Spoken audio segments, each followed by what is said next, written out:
Good morning friends. आज मैं आप लोगों को स्ट्रांगली टाइप्ड HTML हेल्पर्स बताने जा रहा हूँ। इससे पहले मैं inline HTML helper already discuss कर चुका हूँ। ये भी एक स्ट्रांगली टाइप्ड HTML हेल्पर्स काफ़ी यूजफुल फीचर है इन ASP.NET MVC5।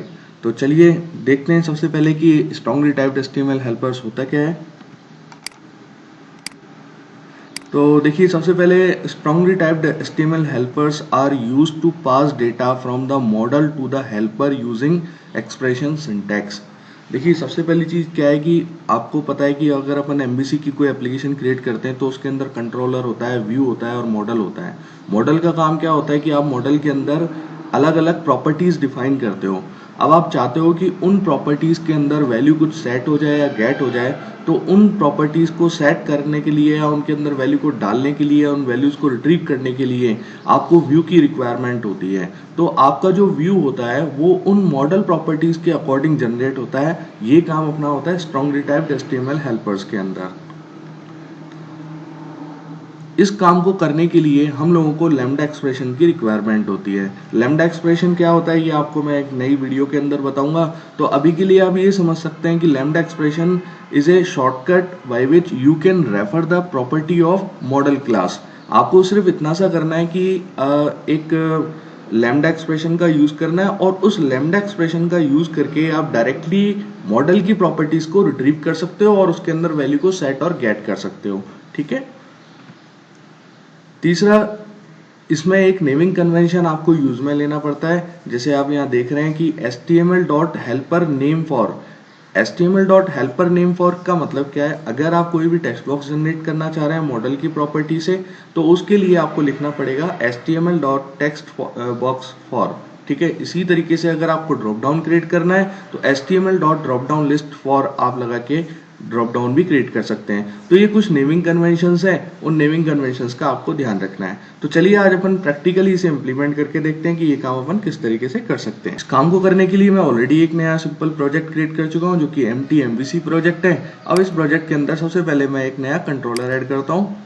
कंट्रोलर ऐड करने के लिए ऐड न्यू और MVC5 कंट्रोलर को सेलेक्ट करेंगे।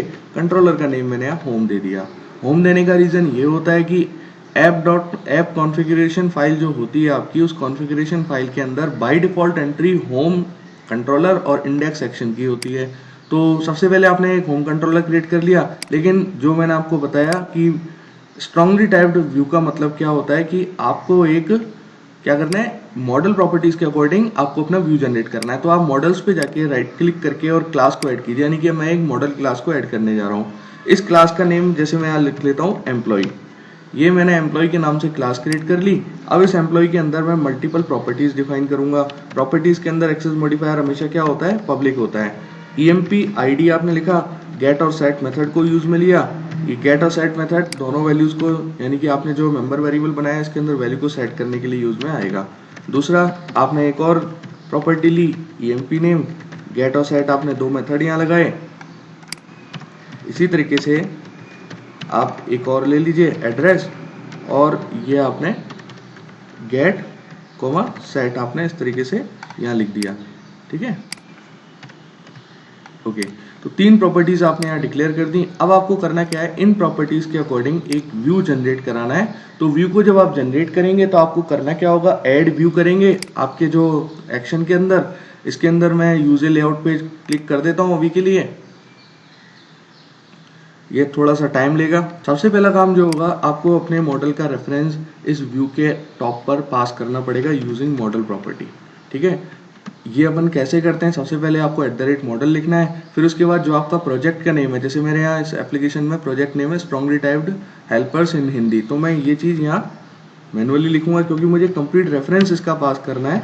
फिर मॉडल जो आपकी क्लास है वो, और एम्प्लॉय, ये आपने इस तरीके से पास कर दिया। ध्यान रखें, अगर ये लाइन आप पास नहीं करेंगे तो उस कंडीशन में आपका स्ट्रांगली टाइप्ड व्यू जनरेट नहीं होगा। तो सबसे पहले मैं यूजिंग का यूज करके और यहाँ पर एक फॉर्म जनरेट कराता हूँ यूजिंग बिगिन फॉर्म। ये मैंने यहाँ जनरेट कराया फॉर्म।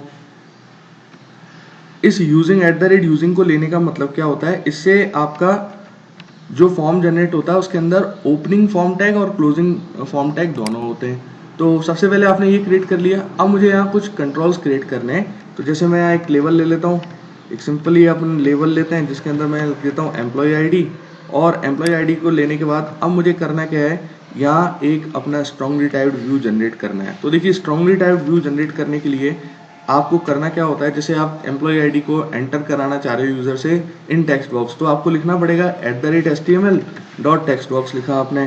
तो जैसे मैंने आपको बताया नेमिंग कन्वेंशन के अंदर टेक्स्ट बॉक्स फॉर आना चाहिए, तो फॉर आपको यहाँ यूज में लेना पड़ेगा। इसके अंदर एक सिंटेक्स आपको फॉलो करना पड़ता है, एक रूल आपको फॉलो करना पड़ता है कि आपको कुछ प्रॉपर्टीज यानी कि लैम्डा एक्सप्रेशन का आपको यहाँ यूज करना पड़ेगा। फर्स्ट आर्गुमेंट जो होगा वो लैम्डा एक्सप्रेशन का होगा। ये अपन कैसे लिखते हैं ये आप इस तरीके से देख सकते हैं, एम डॉट, तो आप देखें यहाँ पर ये एम क्या है, एम कुछ भी हो सकता है, नेमिंग कन्वेंशन आप कोई भी नेम ले सकते हैं। ये रिप्रेजेंट कर रहा है इस मॉडल की जो एम्प्लॉय है इसके ऑब्जेक्ट को। तो using this object you can access the properties of the model. ठीक है, तो मैं एम्प्लॉय आईडी एक प्रॉपर्टी है जिसे मैं एक्सेस कर रहा हूँ, तो ये मैंने एम्प्लॉय आईडी को यहाँ एक्सेस कर लिया। इसी तरीके से मैं क्या करूंगा कि मल्टीपल जितने भी मेरे आइटम्स हैं उन सभी को मैं 1 by 1 एक्सेस कर पाऊंगा। तो मैंने जैसे आपने देखा था कि एम्प्लॉय क्लास के अंदर मैंने 3 प्रॉपर्टीज ली हुई हैं, तो उन तीनों प्रॉपर्टीज के लिए मैं यहाँ पर क्या करता हूँ कि जैसे सेकंड जो है एम्प्लॉय नेम के लिए, तो Ctrl+J आपने यहाँ EMP नेम कर दिया, इसी तरीके से यहाँ करके एड्रेस कर दिया, 3 चीज़ें आपने यहाँ ऐड कर दी। और आप इसे भी थोड़ा सा चेंज कर दीजिए, एम्प्लॉय नेम और एम्प्लॉय एड्रेस। ठीक है, इसे सेट करने के बाद आपको इनपुट टाइप सबमिट लेना है जिससे आप यूजर के डेटा को सर्वर पे डाल सको। एक चीज का ध्यान रखना कि इनपुट टाइप सबमिट के लिए कोई भी HTML हेल्पर्स हमारे पास अवेलेबल नहीं है।